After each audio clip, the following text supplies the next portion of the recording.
Everyone, अगर आप मेरे चैनल पे न्यू हैं तो प्लीज लाइक एंड सब्सक्राइब कीजिए।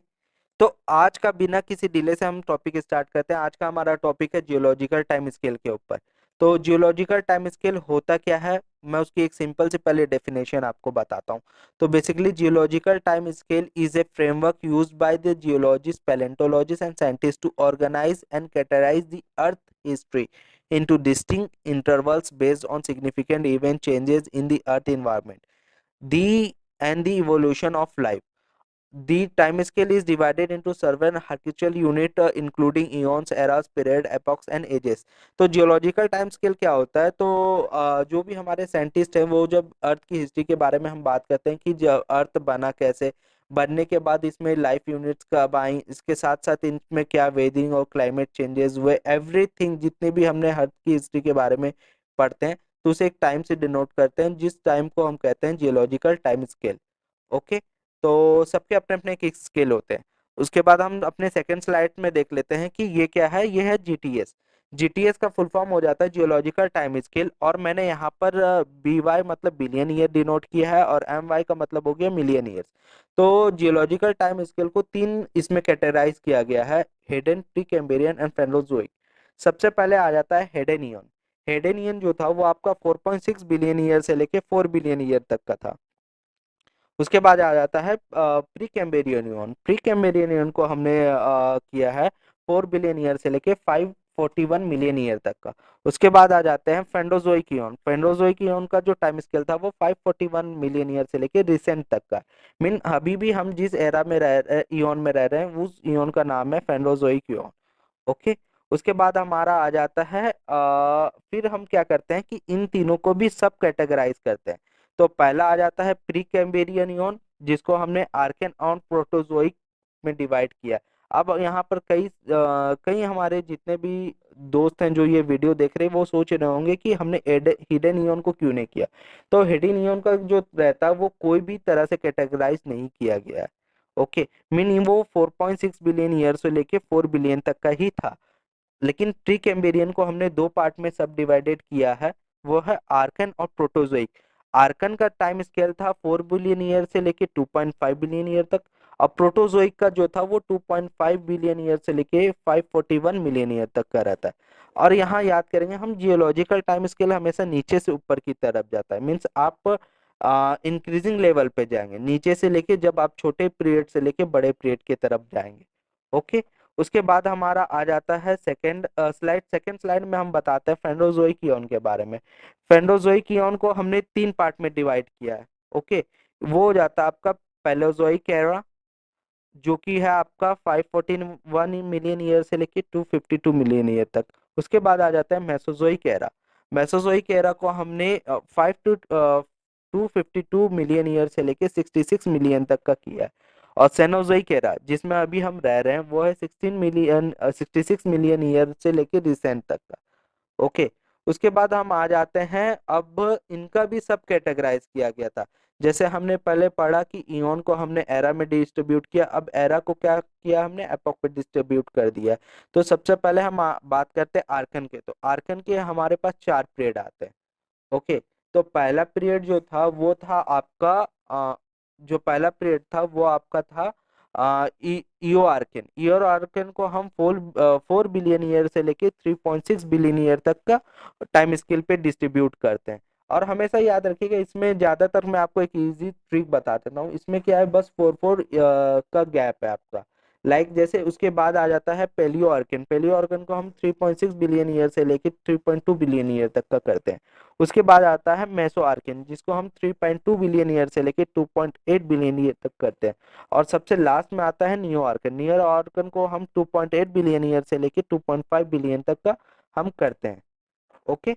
अब इसके बाद हम देख लेते हैं हमारा नेक्स्ट स्लाइड में है प्रोटोजोइक। प्रोटोजोइक को हम तीन पार्ट में फिर डिवाइड करते हैं। यहाँ पर आ जाता है आपका, सबसे पहले आ जाता है पैलियो प्रोटोजोइक। ओके, जो कि है 2.5 बिलियन ईयर से लेके 1.6 बिलियन ईयर तक। उसके बाद आ जाता है मेसोप्रोटोजोइक। मेसोप्रोटोजोइक को हम 1.6 बिलियन ईयर से लेके 1 बिलियन ईयर तक का करते हैं। फिर आ जाते हैं हम लोग नियो प्रोटोजोइक पे। नियो प्रोटोजोइक को हम 1 बिलियन ईयर अगो से लेके 541 मिलियन ईयर तक का करते हैं। यहाँ पर हमारा जो है वो खत्म हो जाता है, हमारा पार्ट जो है वो हमारा पार्ट प्रोटोजोइक का मीन्स प्री कैम्ब्रियन ईयर अपना कंप्लीट हो जाता है। ठीक है, अब इसके बाद हम बढ़ते हैं फेंडोजोइक ईयर की तरफ। तो फेंडोजोइक ईयर में सबसे पहले आता है पैलोजोइक एरा। ओके, तो पैलोजोइक एरा को हमने 6 पार्ट में डिवाइड करके रखा हुआ है। सबसे पहला हमारा जो होता है वो होता है कैम्ब्रियन पीरियड। ठीक है, जैसे मैंने आपको बताया ये नीचे से ऊपर की तरफ जाता है, तो कैम्ब्रियन पीरियड कितना का था, तो 541 मिलियन ईयर से लेके 485 मिलियन ईयर तक का था। ठीक है, उसके बाद हम आ जाते हैं ओडोविशियन पीरियड पे। ओडोविशियन पीरियड का जो था टाइम स्केल वो है 485 मिलियन ईयर से लेके 445 मिलियन ईयर तक। उसके बाद आ जाते हैं हम सेलेनियन पीरियड पे, जो कि है 445 मिलियन ईयर से लेके 419 मिलियन ईयर तक। उसके बाद आ जाते हैं डेवोनियन, 419 मिलियन ईयर से लेके आपका 359 मिलियन ईयर तक। उसके बाद आ जाता है कार्बोनिफेरस पीरियड, जो कि है 359 मिलियन ईयर से लेके 299 मिलियन ईयर तक। एंड लास्ट में हम आ जाते हैं परमेनियन पीरियड, जो कि है 299 मिलियन ईयर से लेके 252 मिलियन ईयर तक। तो ये हमारा पहला हुआ डिस्ट्रीब्यूशन। सेकेंड टाइम स्केल जो था वो था हमारा मेसोजोइक एरा। मेसोजोइक एरा पे हम 3 डिस्ट्रीब्यूशन करते हैं। यहाँ पर सबसे पहला आ जाता है हमारा जो वो टेरासिक पीरियड, जो कि है 252 मिलियन ईयर से लेके 201 मिलियन ईयर तक। उसके बाद हमारा आता है जोरासिक पीरियड, जो कि है 201 मिलियन ईयर से लेके 145 मिलियन ईयर तक। एंड लास्ट में आ जाता है हमारा क्रिटेशियस पीरियड, जो कि है 145 मिलियन ईयर से लेके 66 मिलियन ईयर तक। यहाँ पर हमारा खत्म हो जाता है मेसोजोइक एरा। उसके बाद हमारा आता है सिनोजोइक एरा। सिनोजोइक एरा को भी हमने 3 पार्ट में डिवाइड करके रखा है, जो कि पहला हमारा है पेलियोजोइन पीरियड, जो कि है 66 मिलियन ईयर से लेके 23 मिलियन ईयर तक। फिर आता है नियोजिन पीरियड, जो कि है 23 मिलियन ईयर से लेके 2.58 मिलियन ईयर तक। उसके बाद हमारा आ जाता है क्वाटरनरी पीरियड, जो कि है हमारा 2.58 मिलियन ईयर से लेके रिसेंट। मीन्स हम अभी कहाँ पे रह रहे हैं, तो क्वाटरनरी पीरियड में रह रहे हैं। और क्वाटरनरी पीरियड किसके अंदर आता है, तो सेनेजोइक एरा के अंदर में आता है। ओके, अब उसके बाद हमारा आ जाता है पेलियोजोइन पीरियड। पेलियोजोइन को भी हमने 3 पार्ट में डिवाइड करके रखा हुआ है। पहला है आपका पेलियोसिन एपोक, जो कि है 66 मिलियन ईयर से लेके 56 मिलियन ईयर तक। फिर है इयोशिन एपोक, जो कि है आपका 56 मिलियन ईयर से लेके 33.9 मिलियन ईयर तक। उसके बाद आता है ओलिजोसिन। ओलिजोसिन एपोक जो है वो आपका 39 मिलियन ईयर से लेके 23 मिलियन ईयर तक का। एंड उसके बाद फिर हम आ जाते हैं नियोजिन पीरियड पे। नियोजिन नियोजिन को हमने 2 पार्ट में डिवाइड करके देखा है, वो है मायोसिन एपोक और पेलियोसिन एपोक। तो मायोसिन में जो होता है वो 23 मिलियन ईयर से लेके 5.3 मिलियन ईयर तक का रहता है। पेलियोसिन में आपका जो था वो 5.3 मिलियन से लेके 2.58 मिलियन ईयर तक का था। उसके बाद हम आ जाते हैं क्वाटरनरी पीरियड पे। क्वाटरनरी पीरियड का क्या है, पेलिस्टोसिन एपोक, 2.5 मिलियन ईयर से लेके 11,700 ईयर्स तक का है। और उसके बाद हेलोसिन एपक जिसमें हम लोग रहते हैं वो है 11,700 ईयर्स से लेके रिसेंट तक का। ओके, तो आपको यहाँ तक मैंने जो है वो पूरा टेबल एक समझा दिया है।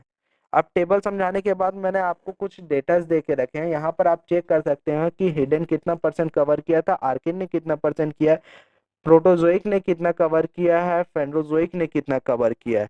साथ ही साथ यहाँ पर मैंने सबका एक छोटा सा डिस्ट्रीब्यूशन चार्ट भी डाल के रखा हुआ है स्लाइड में। अगर आप इसको देख के याद कर सकते हैं तो आपके लिए ये इजी हो जाएगा। इसी के साथ साथ ये वीडियो यहाँ पर हम खत्म करते हैं। अगर आपको ये वीडियो पसंद आया है तो प्लीज सब्सक्राइब, शेयर और लाइक जरूर कीजिएगा।